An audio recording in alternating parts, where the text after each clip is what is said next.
6 users are registered on P30034. Now I'm sure it's not any of you here because you're here, it's probably the ones that aren't here.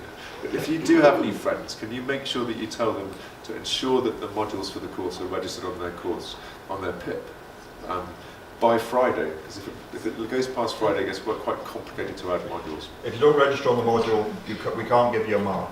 Yeah. And also, we can't send you any things like the unit selection. And you can't graduate. Yeah. So it probably is wise to register for the module. I don't know. I think it's good advice from Matt there. Okay, back to this weird PowerPoint. Can you actually check that you've got that email in? Because I'm not sure if the module number will work right now until the semester starts. Can anyone check on their phone? Yeah. Okay, so that number's not going to work until next week. So Right. that number's Okay. I'll resend that at the first Well, page. can everybody just check the PIP page, make sure you've got the modules you're supposed to have. It'll tell you if modules are missing at the bottom. Yeah, that's true. And I'll resend the unit selection thing to Raker's list, which has all your emails in it. But I'll do that in about an hour's time. So we think you should be thinking beyond the constraints of architecture, beyond market forces, beyond disciplinary limits. You should be playing in studios, and that's important. And I'm going to skip through this because I've kind of already told you this stuff last year. You know about the... I've got the wrong thing here, 1 second. Oops. Sorry. This one. Let's have it backwards.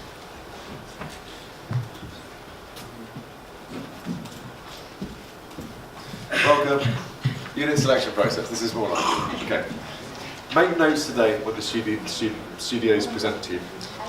You'll need those notes when you come to translate into the form. The form is quite a long form because there's 8 studios. It's quite difficult to hold in your mind all of the information about the studios. You have an aid memoir, which is the 1-page kind of outline from each of the studios, which you should all have. If you haven't got one, they're underneath Andrew over here.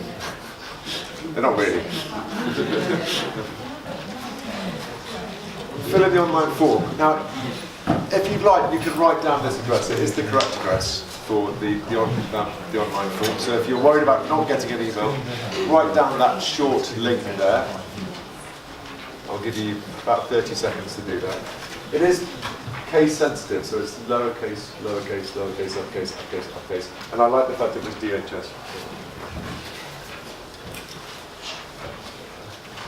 Make sure that you press submit. That's an important one. When you've done the form, make sure you press the submit button. If you do press the submit button, it will say, would you like me to send you an email confirmation? Now, if you want an email confirmation, it will send you an email confirmation. But it is important to press the submit button, otherwise you won't get the result.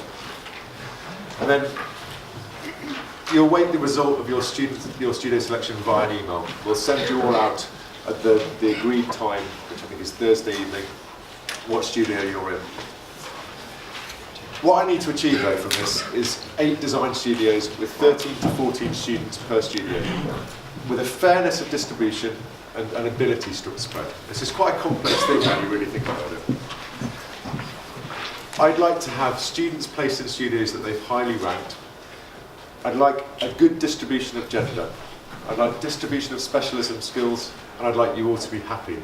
Sometimes that doesn't happen, but I will try my level best to make everybody happy. There's a lot of criteria that are used to put you into studios. It's not just entirely about choice, but choice is one of the most important things. The first phase is studios. What I do is I get all of your submissions in and I stick first choices into each studio. Come in, it's okay. So the first thing is I place you into studios based on your first choice. So I get these big piles of paper. Some of them are bigger than others, but obviously I couldn't just let you all go into your first choices because we'd end up with some studios with 2 or 3 and some studios with 20. That's what always happens. So then I have to start messing around with moving first and second choices around. So then I swap first and second choices to achieve an ability distribution. And what I mean by that is I look at your first year overall grade and I try and ensure that each studio has a range of abilities within it, from good to pass. That's good for everybody. If you end up with a studio with lots of good people in it, sometimes they go wrong. If you end up with a studio with lots of people and there's no high achievers in it, then there's no aspiration in the studio. So it's important for all of you that there's a distribution of abilities. Also, It's very different to first year. You can do really well in first year and do really badly in second year, or vice versa. So there's no bad side to making sure that you're all kind of spread within these studios. Then, if that doesn't work, I swap first, second and third choices to achievability distribution with the use of extra elements from the form, such as the specialism that you did in the previous year and your personal statements. The idea is that I try and get a satisfactory outcome from that, and usually, in the last 3 years I've done this, I've managed to get it done with first and second choices. But it's really up to you. I mean, you guys have to make the choices. If you make the right choices, it makes my job really easy. If you make the wrong choices, it makes it really difficult. So I'm going to try and make as many people as happy as possible, but there will be some people that won't be as happy. But trust me, in every studio you can develop your own agenda, your own design ideas.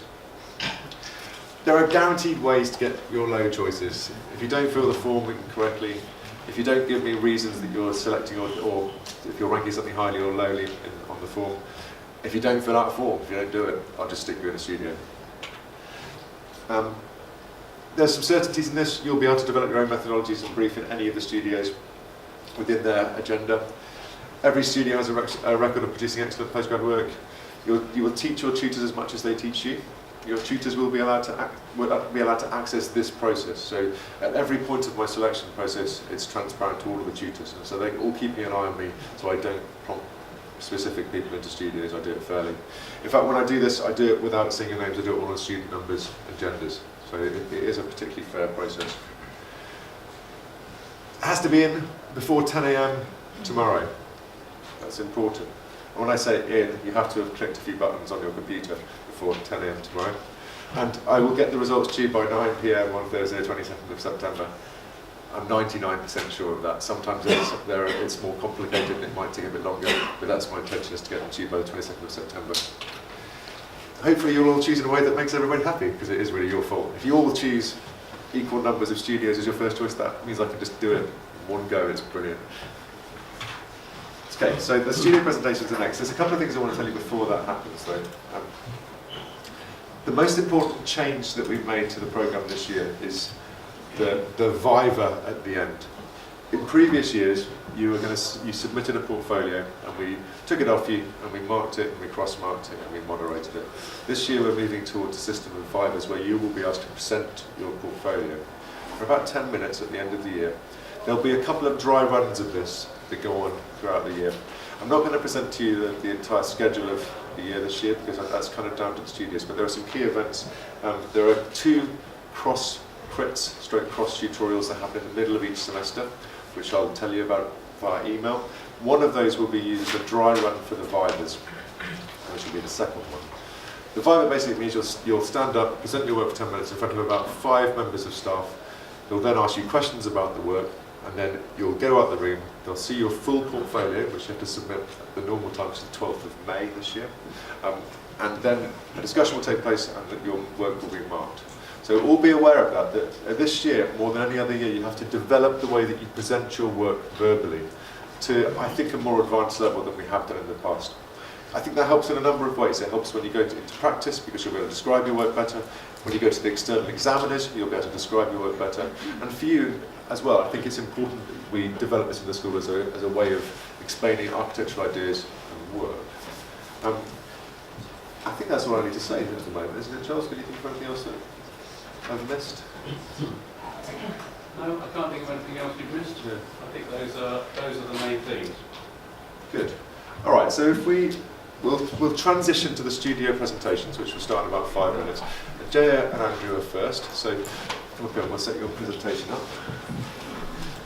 Talk amongst yourself for 5 minutes.